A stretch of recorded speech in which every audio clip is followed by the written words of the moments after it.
Hey, this is Joe, and in this video we're going to talk about how we're going to wire in a 12-volt DC refrigerator into my camper.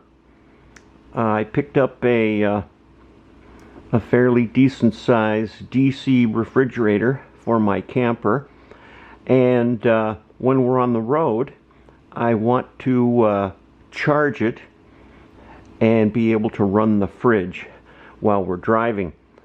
I've elected initially to go with a DC to DC battery charger.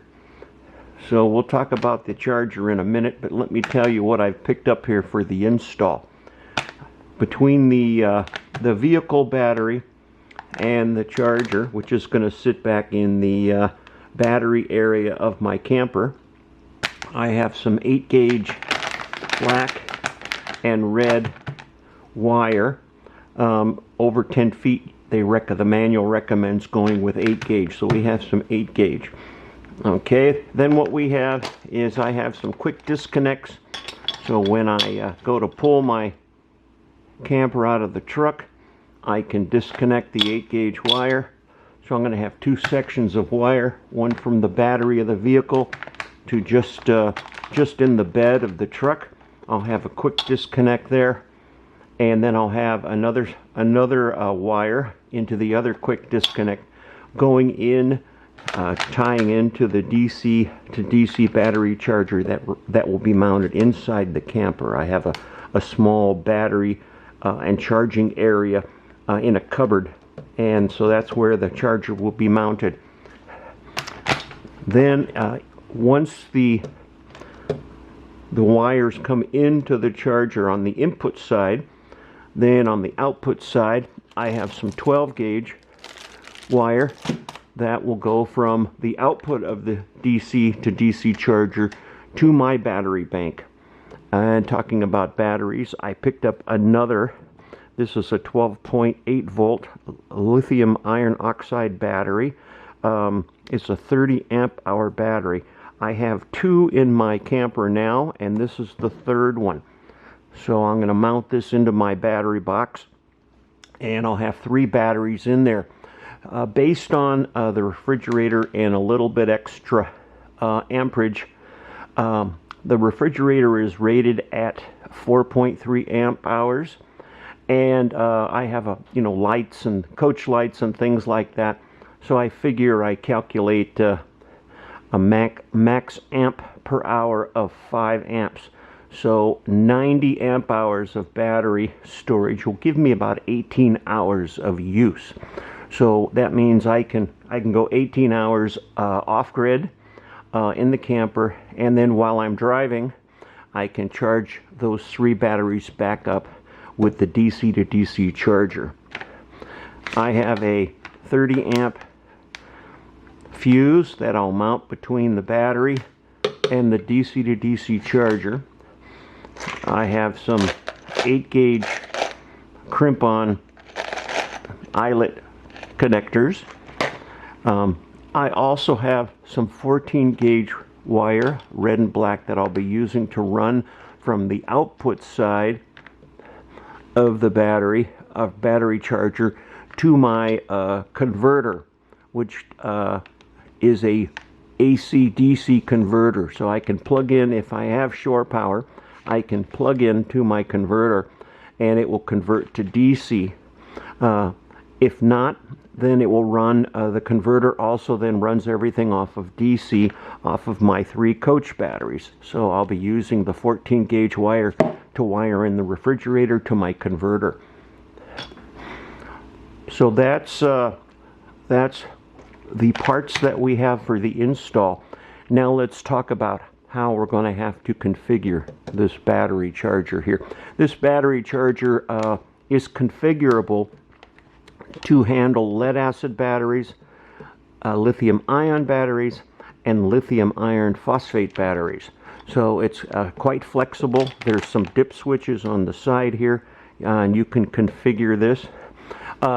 This battery charger will operate at 20 amps, and then there's a switching mechanism, and I'll explain how that works here in a minute, where I can reduce that to 10 amps. So initially I'm going to be charging off the 10 amp circuit to charge my coach batteries. And then I can wire in a switch that if I need a faster charge, I can bump that up to the full 20 amps.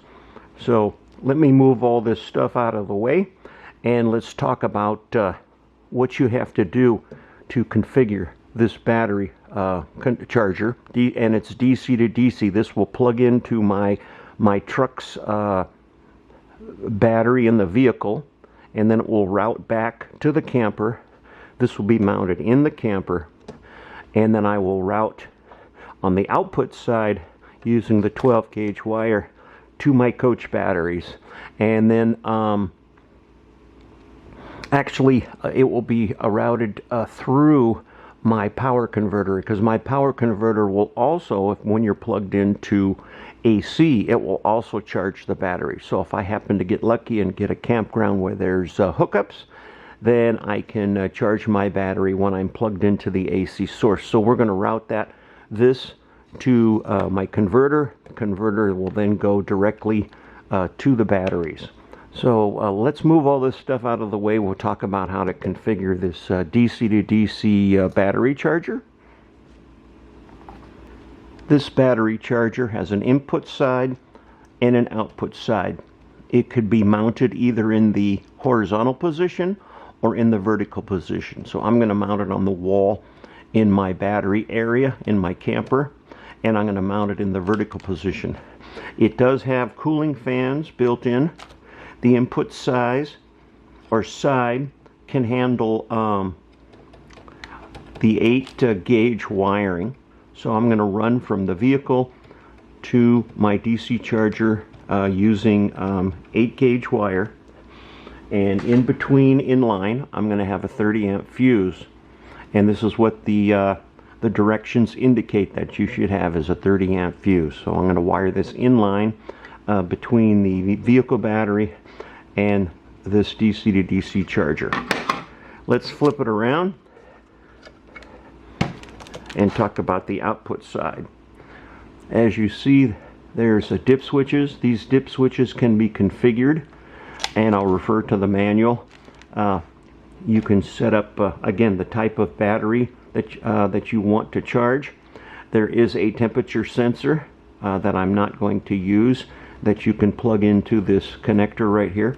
And then there's 2 wire connectors here, and you need a it's called D+. D+ goes to a switched ignition source, and I'm going to be wiring this into my cigarette lighter connector.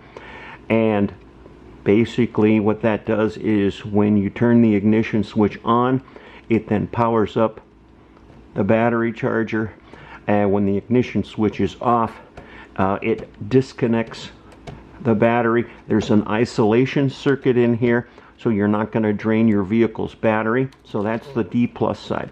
Then there's another connector called LC, which is current or limited current, and that is the connector that switches the battery charger from 20 amps down to 10 amps. And you basically need a single wire that supplies battery voltage 12 volts. And I'm going to wire this in again to the switched